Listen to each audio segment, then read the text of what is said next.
Good afternoon, dear aspirants. We are again back on our own platform of Biology Nagari with the ncert explanation of exercise 19.2. Till exercise 19.1, we have completed our work line by line. Now, in the case of 19.2 beta, basically 19.2 is explaining the formation of urine. इसलिए बेटा the heading is also the formation of urine. So let's start without time waste. Basically beta, the formation of urine. Basically when we talk about the formation of urine, this formation of urine completes in 3 steps. First, the glomerular filtration. Second step, selective reabsorption.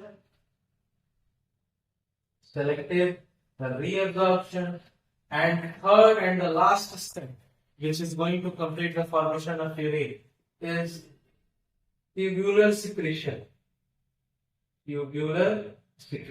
And now, one by one, we will go through by all these 3 steps. It means the 3 steps which completes the formation of urine are glomerular filtration, the selective reabsorption, and tubular secretion.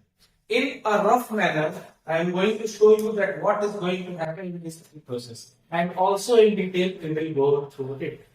In the case of glomerular filtration, which is also known as ultrafiltration, what will happen? You know that this is our Bowman's capsule. The afferent arteriole is coming, carrying the deoxygenated blood for the filtration. This is the glomerulus, the tuft of capillaries. What will happen in the case of glomerular filtration? The deoxygenated blood will be filtered and the filtrate will be targeted into the capsular space. This is the capsular space, beta, basically the space of Bowman's capsule. It means after the filtration, the filtrate will come inside the capsule of Bowman. It means the capsular space of Bowman capsule. And this process will be called glomerular filtration or ultrafiltration. In the case of selective reabsorption, what will happen? This was first. I am writing here. This was the first step. This was the second step of urine formation, and this was the third step. So this was the first step. Now in second step, what will happen? This was the PCT. This was basically the convoluted structure. I have made here the straight tubule. This is the PCT. What will happen? When the filtrate will come forward, the things which are necessary for the body will be absorbed again from the PCT. PCT will be reabsorbed those things which are beneficial and useful for humans, basically the animals. This was called the reabsorption or selective reabsorption, which will be a main role will be played by proximal convoluted tubule, which is PCT. This was the second step. What will be the third? This was the loop of Henle. The descending loop, the ascending loop, and again this was basically the distal convoluted tubule. What will happen in the case of DCT? In third step, I am talking about the tubular secretion. The things which are not already present in this filtrate, which is coming, will be secreted by the DCT, basically the tubules in that filtrate. Means there will be a secretion from this tubule in that filtrate. So this secretion is called tubular secretion because this secretions will be from tubules. Now after this will open in the collecting duct, which is not a part of any individual nephron. We have already read it in the para-19.1. This was a rough idea for these 3 steps of urine formation. Now we will go through a detail. Now let's start studying in detail the first step of urine formation, which is glomerular filtration, which is also known as ultrafiltration. Now see what will happen in the first step of urine formation. Inside the Bowman's capsule, or we can say in the Malpighian body, the deoxygenated blood which was being carried by the afferent arteriole into the tuft of capillary will be filtered, and the filtrate will come inside the capsular space of woman's capsule. And further, this process is not as much easy I am talking. This is not a matter of talk. This is not easy. So let's go through the mechanism. What is the mechanism? That how this blood is being filtered and filtrate are being given into the capsular space of woman's capsule. Now see, let's see on the diagram. This is a graphical interface, but I am taking this by one for better explanation. Better, this was the woman's capsule. This was the woman's capsule. This was the afferent arteriole carrying the deoxygenated blood. This was the afferent arteriole carrying the deoxygenated blood, and further this is the efferent arteriole. Now see what will happen. This is the afferent arteriole. This was the efferent arteriole. This is the glomerulus, basically the tuft of capillaries. Now see what will happen. The deoxygenated blood is coming with a very rapid force. So the force of this deoxygenated blood will be exerted on the wall of capillary. Here there will be a pressure due to the rapid flow of deoxygenated blood. So this pressure which is exerting on the walls of, basically these walls are called endothelium, because the internal lining of any blood vessel is basically called endothelium, and this basically endothelium, the lining of epithelium of a blood vessel can be originated from any of the three germ layers. Either it can be ectoderm, mesoderm or endoderm. Now, the force or the pressure exerting on this wall are called hydrostatic pressure or hydrostatic force. Okay, this is basically the hydrostatic pressure.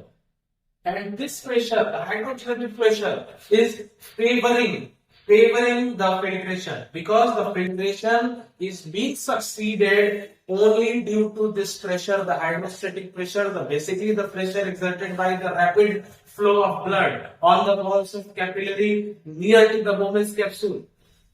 Now we have seen that this pressure is favoring the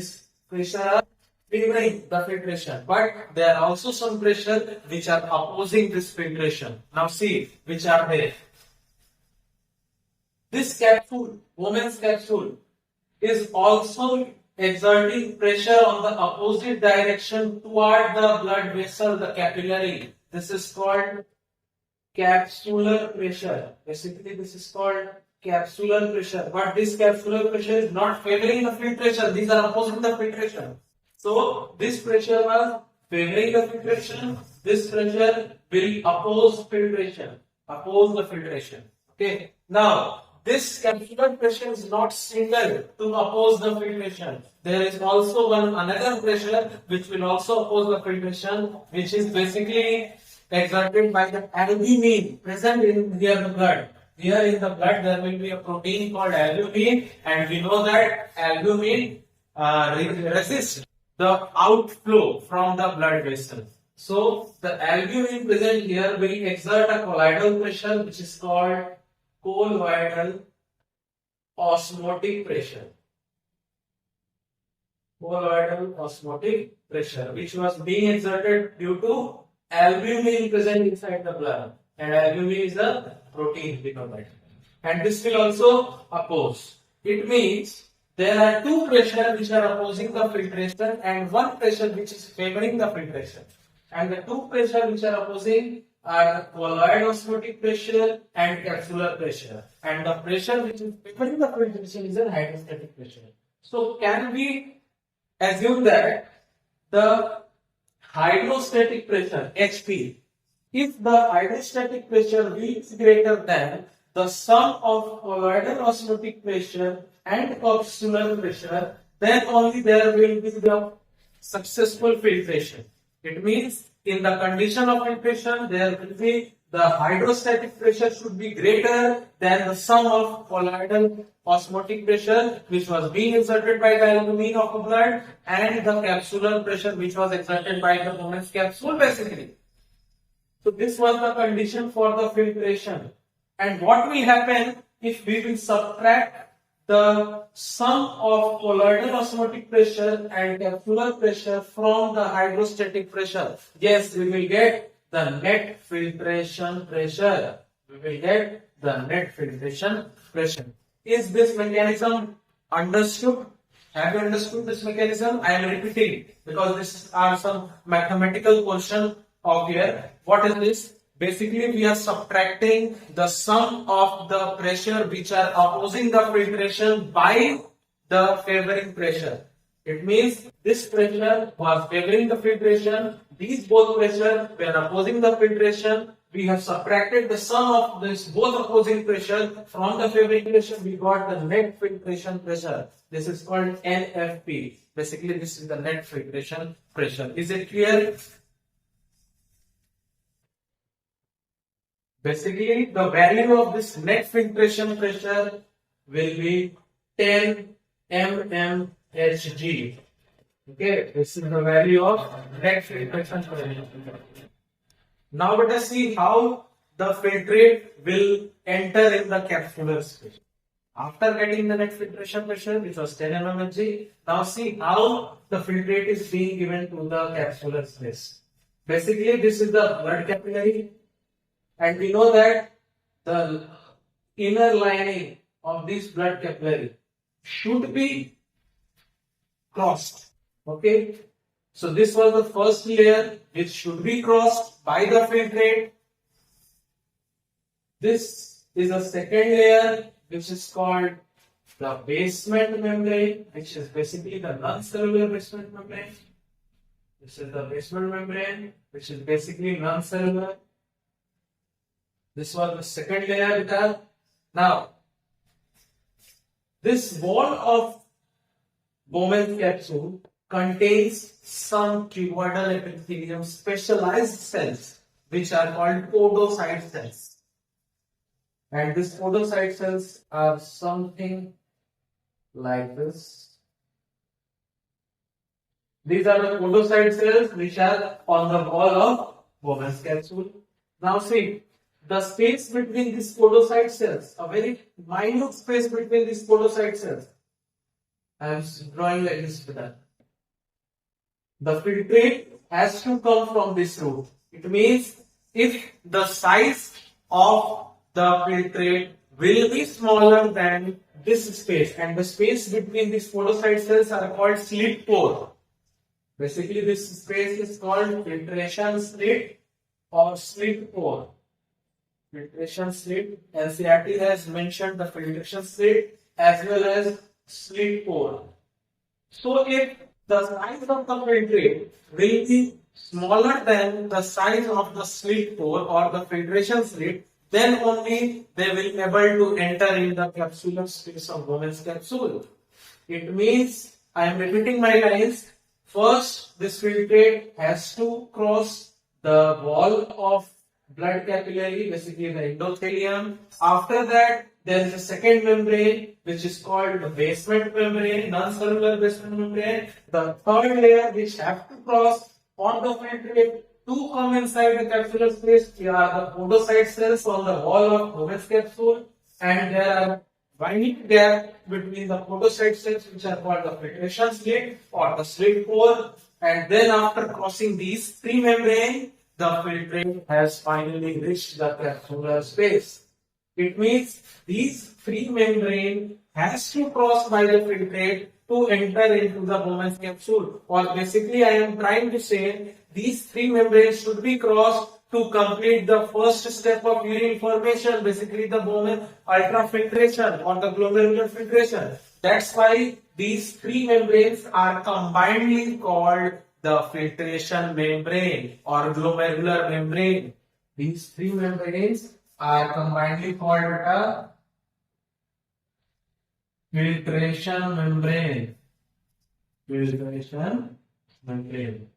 Which three? the endothelium, basically the epithelial wall of the blood vessel. Second, the basement membrane or the podocyte cells on the walls of Bowman's capsule. So the three are combinedly called the filtration membrane. And finally, when the filtration membrane has been crossed, it means the filtrate is being reached into the capsular space of Bowman's capsule. And this was basically the first step of urine formation, which was called ultrafiltration. Okay, now we will see the nature of filtrate.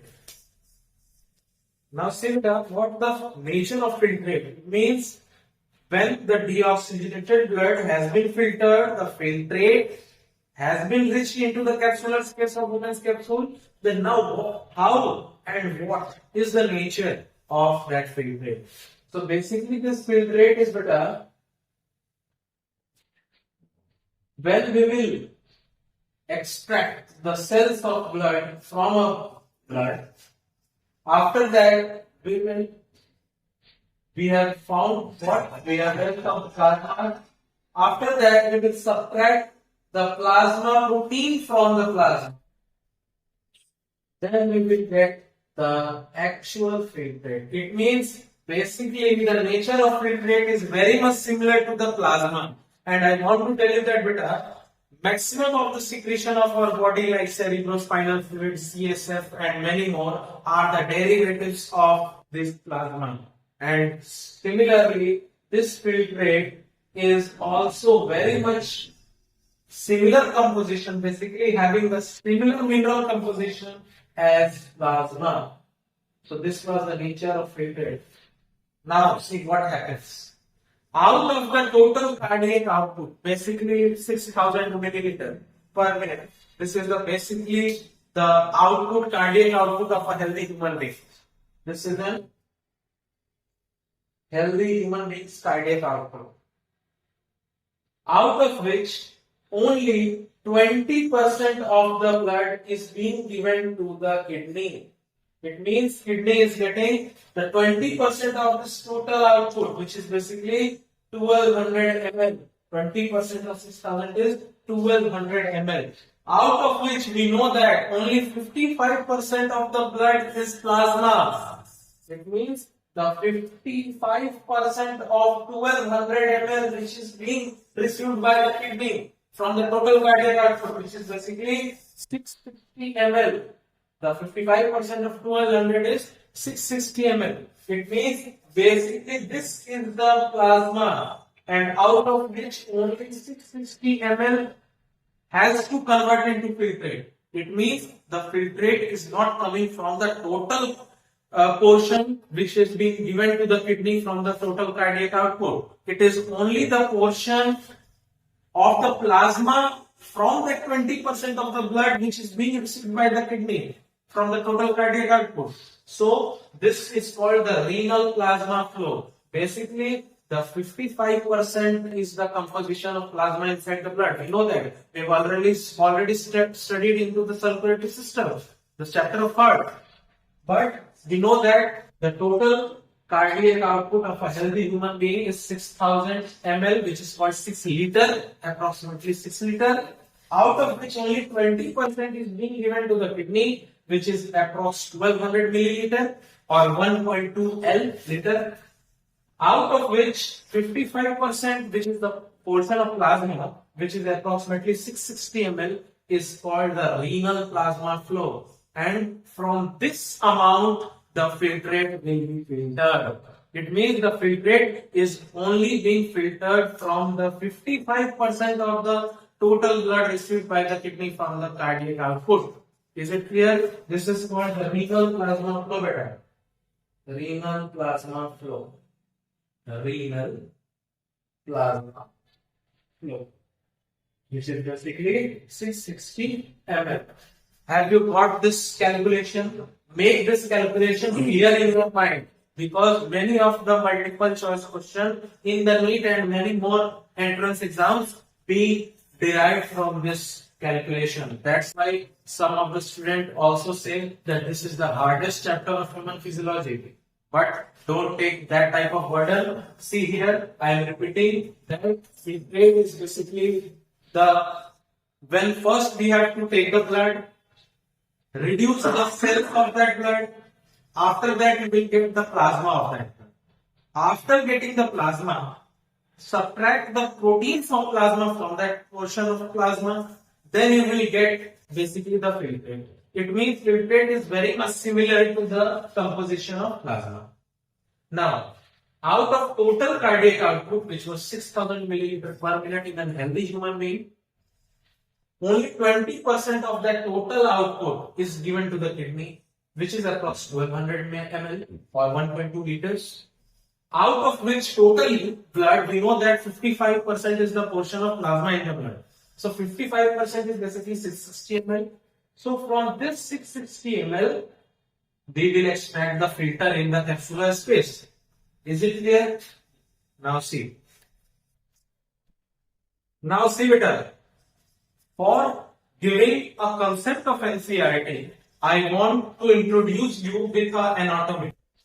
हम एक anatomy आपको दिखाना चाहते हैं बेटा. For explaining the concept which is being given in the ncert, which is juxtaglomerular apparatus. This has been given in your ncert beta in the paragraph 19.2. So for explaining this juxtaglomerular apparatus, basically what is this? I have to show you an anatomy. Let's see what will happen. This is basically the afferent arteriole beta, some thick lumen. This is thin lumen, efferent arteriole, and this is basically the DCT, cross section of DCT over there. Now see, in between the afferent arteriole and efferent arteriole, this is the cross section of DCT, the distal convoluted tubule. Now what happened? The outer lining of the DCT have some specialized cuboidal epithelium cells, basically very much near to the wall of afferent arteriole, and these cells are called macula densa. Beta, these are called macula densa. But this macula densa is not in your syllabus. Okay, this will not be asked for you. Okay, macula densa. But मैं मजबूर हूं बेटा, ये juxtaglomerular apparatus बिना इसको समझाए आपको समझा नहीं पाया जाएगा. ठीक है, आपको समझने के लिए एनाटॉमी समझना ही पड़ेगा.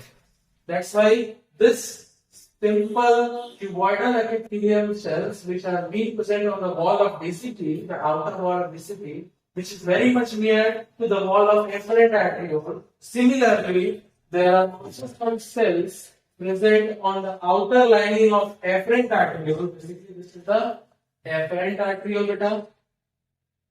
This is the afferent arteriole. This is the efferent arteriole. So the cells on the wall of afferent arteriole are called juxtaglomerular cells.